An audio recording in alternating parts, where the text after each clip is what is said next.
Hi, everyone. Welcome into another edition of the SHU Student Athlete Sit Down Series. My name is Dan Gardella. Thrilled to be joined by a member of the Sacred Heart softball team, rising junior Amy Petrovich. Amy, thanks so much for joining me. How are you during this time, and what are you doing to keep busy? I'm doing well. I'm from New Jersey, so they just started opening up more things. So I've been able to get back on the field, get to be doing more things outside, which is great. So How much have you done in terms of workouts, whether given from the staff at Sacred Heart, and how many of your workouts have just been kind of individually based? so our strength trainer Bailey has been sending us at-home workouts, which have been great. So I've been able to utilize those. And then we didn't have any facilities open. So I just recently started going back to hitting lessons, which was so much fun. And I realized I was kind of out of shape from it. And then I was mostly just in my backyard hitting off a tee because that's all we really had. My town closed all the fields, so I wasn't really able to get out there for a little while. So I'm getting back into it, which I'm super excited about. Going to your season, you guys were 8-8. You were playing better as non-conference play went on, and then the news comes down that all sports are going to be canceled due to COVID, and everything kind of went after that. Talk about the discussion that Coach London and the coaching staff had with you guys when you originally found out that you were not going to be playing the rest of your season and things were going to be cut short. We had a meeting. It was canceled on a Thursday.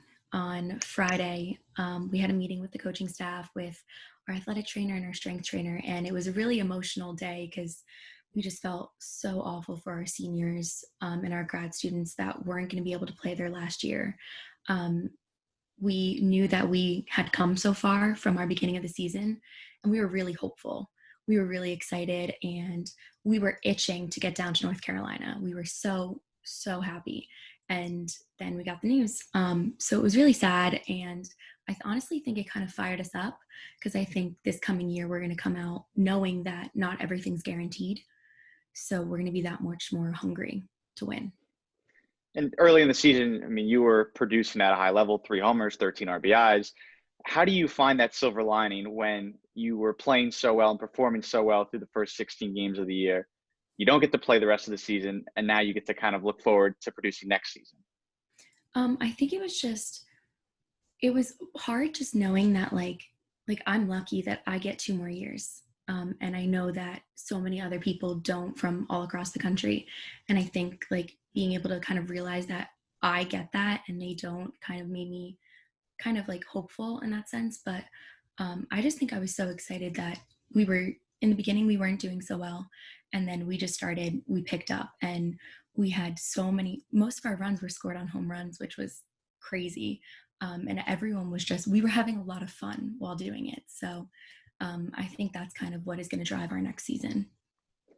While those seniors and grad students don't get to finish out their careers at Sacred Heart the right way, you guys have a lot of players coming back. You, Alyssa Gonzalez, are some of the top sophomores that had a good year early in the year, and then a bunch of juniors and even some freshmen. To have so many people coming back, what does it say about the chemistry, and how can you take the fun that you had this year and use it toward next year to continue to build the team chemistry? We just have so many like great people on our team that our motto is like we like to have fun and we like to enjoy what we're doing. And I think that having such a great group of girls that are so willing to work so hard for the same goal just makes it that much better. We already get along great. And I think like that chemistry and how we play with one another and how we're willing to hold each other accountable and have each other's backs makes it that much more exciting to play every day. Now, for you, you came into Sacred Heart as an infielder, and then you get shifted out to the outfield. What was the conversation like when the coaches first recommended that they wanted you to play outfield, and how has that transition been through your first year and a half of competition?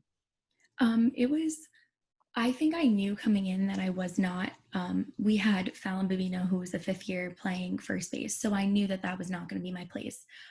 So I was willing to do anything that I could to help the team. And they put me out in the outfield. And I had a lot of people helping me out because it was not easy. And we worked hard through all the years. I had Steph Manginelli in center and Kylie Harvey in right, and they were both really helping me out, teaching me. I was doing some extra practices. They were, Coach Pam and Betsy were really focusing on, working hard and getting better.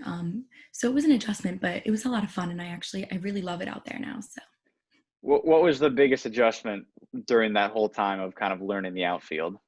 definitely going back on balls and judging them, because as an infielder I got ground balls or I got little fly balls that I take 2 steps. So kind of figuring out that and figuring out where the fence is a lot more difficult than people think. Especially me never playing the outfield, it was a lot more difficult than I thought it was going to be. So kind of like figuring out where everything was and how to see a ball off the bat was definitely the most difficult part. And you mentioned Coach Pam London. When I talked to her during the season, she said that she just wanted to be with you guys all the time, whether it's on the field, off the field. And it seemed like it was just a really unique connection that she had with you guys.